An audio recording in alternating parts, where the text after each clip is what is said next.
compassion was given a great watering and blessing for me in my life, and has become a heartfelt practice ever since.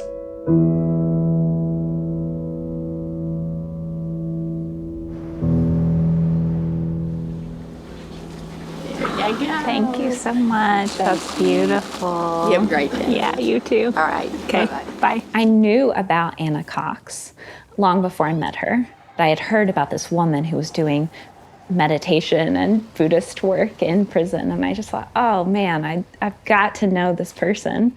Oh, so beautiful. Oh, oh, they're so pretty. Thank you, thank you. Just as pretty as you. And you. So I'm the executive director of Compassion Works for All.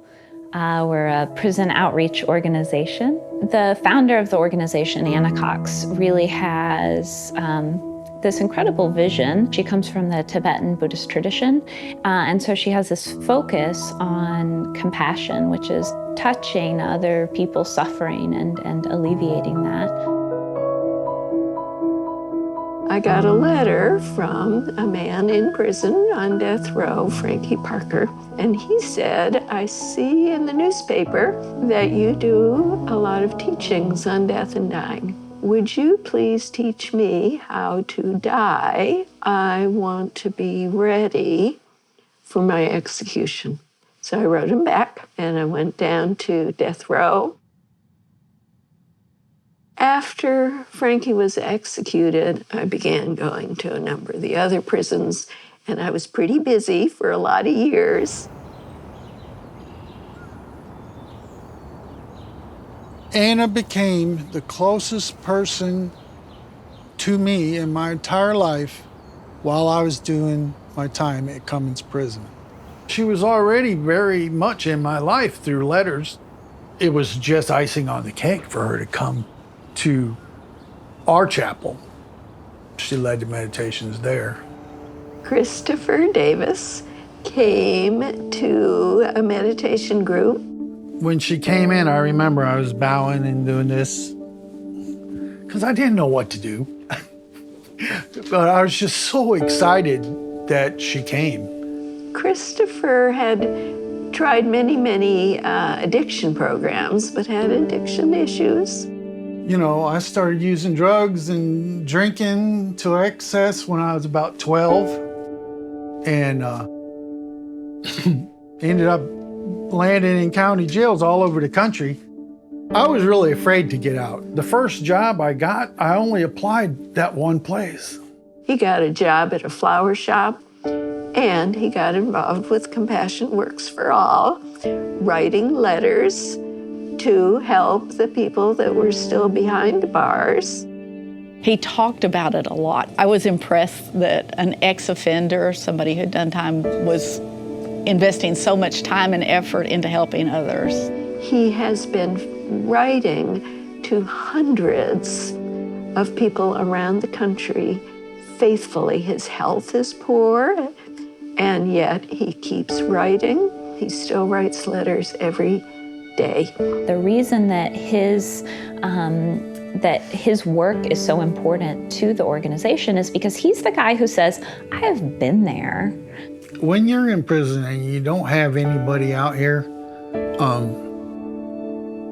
it's imperative to find somebody that will write you back. We've seen the letters come back to him saying how he has saved their life, and he has been their only support person. Because of this, I mean, it doesn't matter how depressed I am when I got 3 or 4 letters I need to get to, that motivates me to do a little something. It's my way of giving back. I'm so thankful for Anna and the mission she made her life's work. And I'm just glad to be a part of it.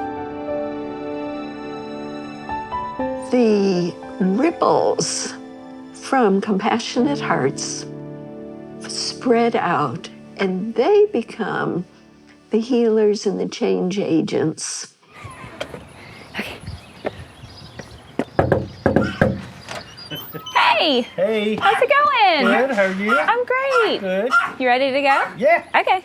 Arkansas has one of the fastest growing prison populations in the country. The Pulaski County Jail Program, we go for an hour once a week and lead a meditation class. The mission is to offer healing and hope to people who are in prison and to just engage with folks who don't normally get very much attention or opportunity to transform in any sort of meaningful way. Getting to see where the prisoners actually live day to day, you know, it's just unimaginable that they're warehoused, packed in like they are, absolutely zero privacy. You know, I do want to go to every session as much as I can because I believe in what the mission is and that we can change people's lives. After you. It's helping a lot because daily life here is mostly you're uptight, nerves, you're a little jumpy. There's a lot of negativity around you. So when I come to meditation class and I learn to take the deep breathing and focus, and after I get through, it's a sense of calm and peace come over you. You're not worried about it as much as you would, as if you would before you came in here. So that helps a lot. I still have that nice, easy-going feeling now. The more I try it and the more I practice, hopefully I get better at it. The jail setting and prison also is really chaotic. You know, it's loud. People tell you what to do and when to do it. So you don't have a lot of autonomy. So this practice, I think, really helps people to feel like they have some control and stability in their lives. It also brings a sense of quiet that just doesn't exist outside of that. It clears my mind. It's helping me by not worrying about my wife outside these walls. It makes me have a better attitude around other folks. But I can see the change in myself about, you know, being positive. The theory is that if we can acknowledge that not only am I, this person sitting in prison, not only am I suffering, but so is everyone else around me. And so if I can extend my heart to that, then I'm going to be more likely to have a meaningful life. When you're in cells next to people that are there on suicide watch and things like that, you're hearing them scream all night, and then having a little bit more time to reflect and knowing what's going on around me, really started empathizing a lot more. I had just managed that new skill that they didn't have.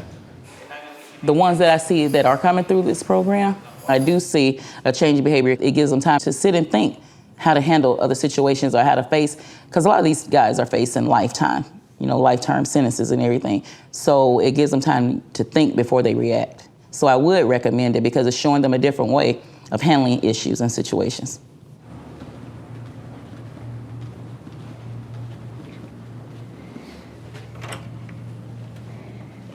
Morning, Judith. Good morning, Morgan. How are ya? This is some of the artwork that people create and send to us, and then we use this to sell to run the organization. This was done by Jack Jones. The most difficult thing that I've experienced in this work has been when I sat with Jack while he was executed. And his final words were entirely just this really heartfelt apology to the family and to every single person that he knew that he had affected in these really terrible ways. It was a really bizarre scene, you know, because there was this black curtain that opened and closed, and we were all just sitting.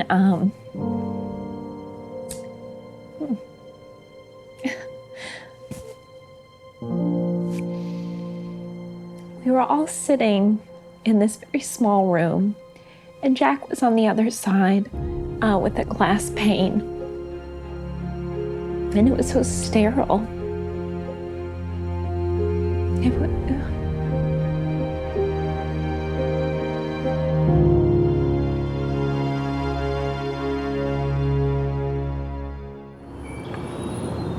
This is where I came after Jack was executed. So it's really on my heart. This is 3 days before the anniversary of his execution.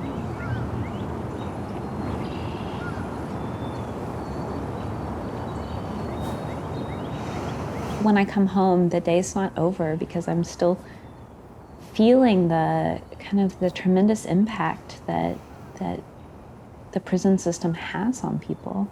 For me, it just kind of lights a fire for the work, and I know that it means that I do need to be available to people, and that I do need a strong practice so that I can keep coming back again and again.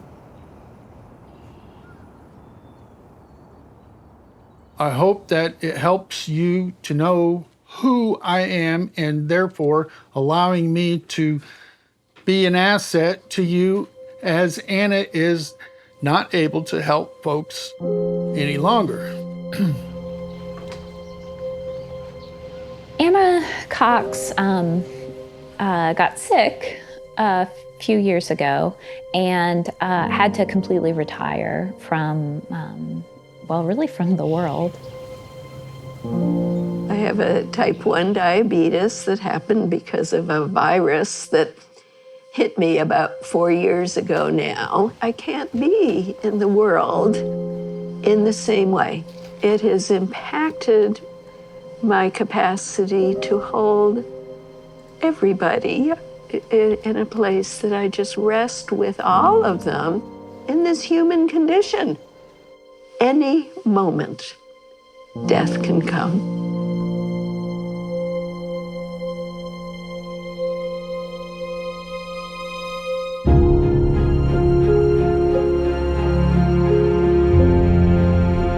All the love I'm trying to send to her and get all the inmates to send to her, and then she's just throwing it all back at me.